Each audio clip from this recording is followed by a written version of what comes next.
Tom Brady now has 7 Super Bowl rings after his crew of Buccaneers defeated the Kansas City Chiefs 31-9. Hello everyone and welcome back to another edition of Penn State Sports Night. I'm Lexy Leidlein alongside Evan Lasek and Sommer Thomas. Tonight we will be discussing how the big game unfolded and what's next for both teams. So Evan, the Chiefs were limited to only 3 field goals thanks to the Tampa Bay defense. Was the Tampa Bay defense the reason they won the championship? And if so, how did they do it? Of course, the Tampa Bay Buccaneers played some outstanding defense. Devin White was all over the field. But the guy I really want to talk about here, my favorite picture of the night, if it does change over, is Antoine Winfield throwing up the peace sign. I think that was 71 days in the making after Tyreek Hill torched his Buccaneers defense earlier in the season. But Winfield was playing fantastic football. The whole defense as a whole was just phenomenal, in my opinion. They dropped 3 back in deep coverage almost all game, took away Tyreek Hill, took away that deep threat offense. Travis Kelce was the main source of production on this team because he would only run about 5-10 yards deep, turn around, catch the button hook, because that team was just playing what looked like prevent defense, and it was working the entire time. As I said earlier, Devin White was running all over the field like a madman. Shaquille Barrett, and Ndamukong Suh, Jason Pierre-Paul, they were all in the backfield within seconds of Pat Mahomes getting the snap off, and I think that really just prevented him from being able to do what he does normally, and that's ball out. Yeah, I mean, Vita Vea and JPP also helped a lot with that. But what Todd Bowles did with this defense in this game is something that's never been seen before since Patrick Mahomes became a starter in this league. This is actually, I believe, the first time that Patrick Mahomes has been held to not scoring a touchdown and the team has scored under 10 points for the first time since he became a starter. So the fact that he was able to do that with one of the most explosive offenses in the league definitely says a lot. Another couple really interesting things is about 29 out of 50-something passes, Patrick Mahomes was being pressured the entire time. That's not even all counting blitz plays. That's just normal pressuring. So they were able to double team Tyreek Hill. They were able to double team Travis Kelce. So because of all of that, the Chiefs offense really just couldn't get it going. And then also, not to mention, there was a lot of key drops, especially from Tyreek Hill.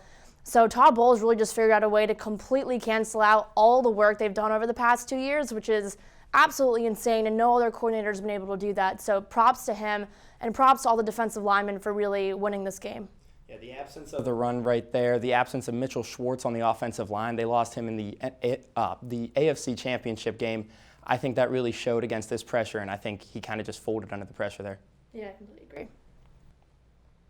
I agree. Mahomes had trouble seeing anything past the Tampa Bay defensive line, and the secondary took away that easy and quick deep throw. I was surprised because the offense from the Chiefs is usually so dominant, but you could tell the Bucs put in the work in the film room to really shut down their opponent. Not surprisingly, Tom Brady was named the Super Bowl MVP after leading his team to the win. Sommer, how do you feel about this choice?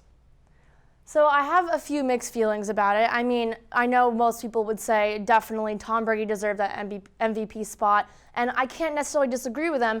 But I wouldn't say this is one of his, really crazy games in terms of his stats. He threw for, I believe, 201 yards and 3 touchdowns.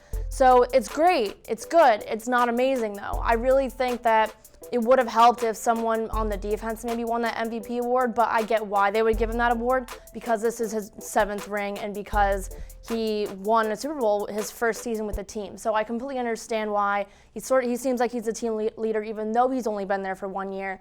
So it makes sense, but I really do think that it wasn't Tom Brady that won this game. I think he kept the offense in the game. He did what he was supposed to do. He didn't really go above and beyond, though. So it also would have made sense to me if someone on the Bucs defense actually won MVP. See, I'll have to disagree with you here. That man right there, number 12, any locker room he steps into, any field he steps onto, he makes it his own. He was fired up from the very opening kickoff. He jumped out to a three-score lead before halftime, and then he kind of just coasted.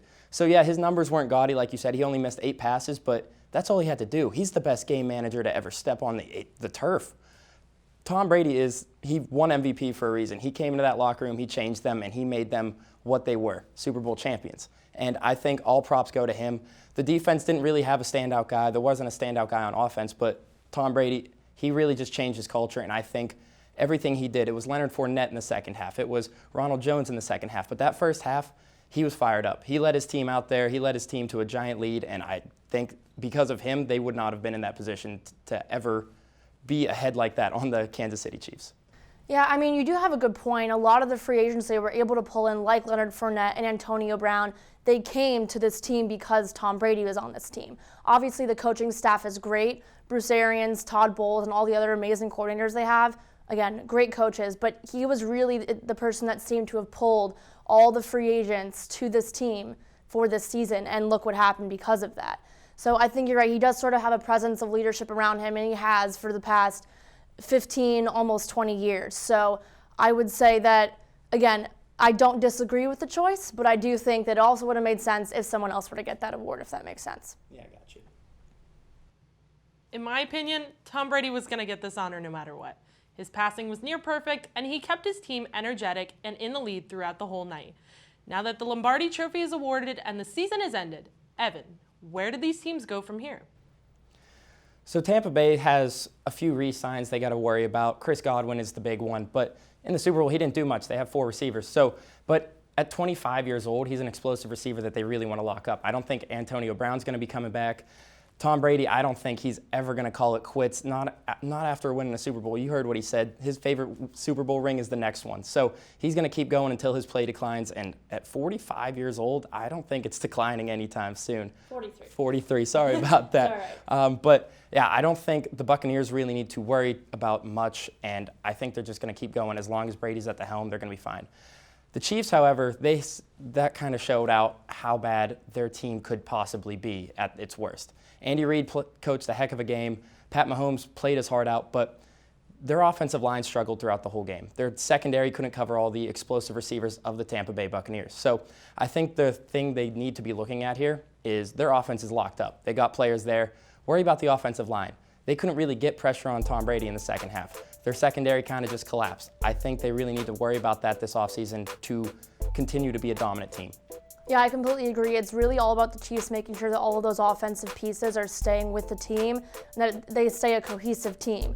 I don't think that this game did anything to change the fact that Pat Mahomes is the leader of that team. Of course, he didn't have a great game, but again, it's because of his offensive line and because of the insane pass rush of the Bucs.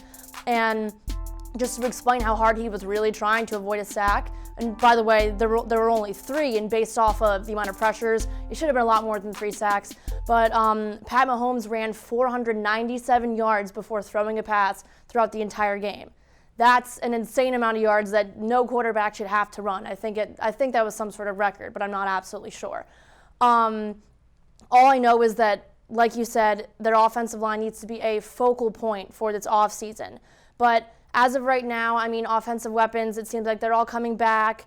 Matthews should be coming back, and maybe they need a little bit more work in their secondary. I think that was sort of exposed during the Super Bowl, and everyone's always said, Chiefs defense is great, but they showed some weaknesses that a lot of people weren't able to see earlier in the season. So I think that the Chiefs just need to make sure that they retain the players they have and have a really, really good draft. That's really important. I think the Bucs can get away with not having a good draft this time around because of all the free agents that they may still attract because of Tom Brady and because of the coaching talent that they have. So this draft is really, really important for the Chiefs if they want to stay on top. For sure, Chris Godwin needs to stay a Buccaneer. His presence on the field is unlike any other. Also, the Chiefs' offense is stacked up with Kelsey and Hill, but as the saying goes, offense wins games, defense wins championships, and their defense could use some work. Well, that'll do it for this 2020-2021 NFL season here on Penn State Sports Night. For Evan Lasek and Sommer Thomas, I'm Lexy Leidlein. Thank you, and have a great night. Thank you for watching this edition of Penn State Sports Night. If you're a fan of our content, please be sure to subscribe to our YouTube channel for more clips. Also, follow us on Twitter at PSSN TV and on Instagram at PSU Sports Night to keep up with all the action. For all my colleagues, we are Penn State Sports Night.